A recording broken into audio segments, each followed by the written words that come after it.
Shannon, you should be doing this because the legal action is flying fast and furious. You mentioned Arizona, specifically Maricopa County.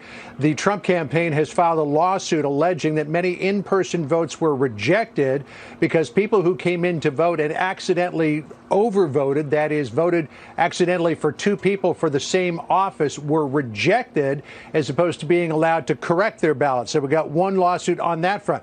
In just the last hour in Nevada, an election worker whose job was to process mail-in ballots says he witnessed irregularities in counting those ballots and was told by a supervisor whom he names to put through ballots he believed needed signature verification without that verification first being done. He says he was also told to ignore discrepancies with addresses.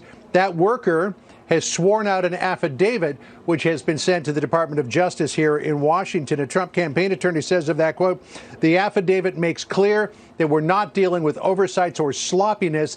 This was intentional criminal conduct." On top of that, the campaign is going to be filing new lawsuits in Pennsylvania on Monday.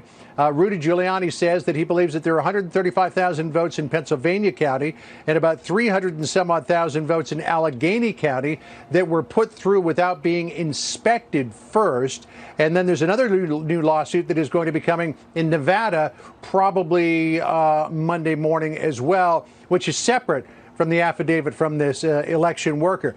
The president believes, he's also being encouraged by his family, that he owes it to the 71 million people who voted for him to make sure that every legal vote has been counted and to make sure, to the best of his ability, that every illegal vote that might have made it through was not counted.